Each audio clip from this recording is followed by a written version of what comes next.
Então, o que significa o 53JP? Né? Como é que ele surgiu? Depois de fazer as abordagens, eu passei muito tempo fazendo isso, eu percebi que algumas perguntas, algumas informações que eu precisava passar para o lead, eu acabava não passando. Então, isso gerava uma dor de cabeça para o vendedor, que às vezes não tinha todos os dados que precisava, e em alguns casos eu não conseguia qualificar o lead da melhor forma. Então, ele acabava chegando um lead desqualificado para o vendedor e ele acabava perdendo tempo, um horário que poderia ser dedicado a um lead com mais potencial. Então, a partir do momento que eu percebi isso, eu vi que eu precisava passar informações e fazer perguntas específicas da forma mais específica possível, né? Pode até parecer redundante, mas não é.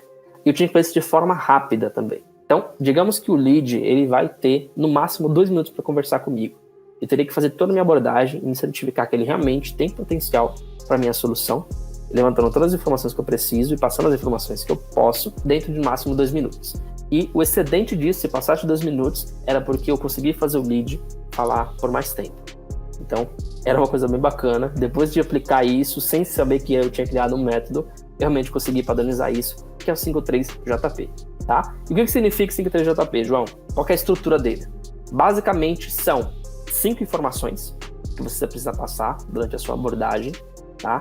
E 3 perguntas essenciais que você precisa fazer para o decisor, para você realmente qualificar ele. Então, depois de passar 5 informações e você dar um overview, né, resumido, mais geral, sobre o que é o seu produto, o seu serviço, você faz 3 perguntas específicas para qualificar aquele lead e ter certeza de que vale a pena passar ele para o seu vendedor e agendar uma reunião com ele. E o JP é o justifique a sua pergunta, né? Normalmente a galera está acostumada com o justifique a sua resposta.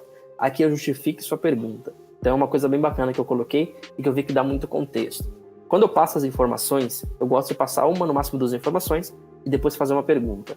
Depois que eu faço a pergunta e o lead me responde, eu falo, bacana, por que eu fiz essa pergunta? E aí eu dou um contexto.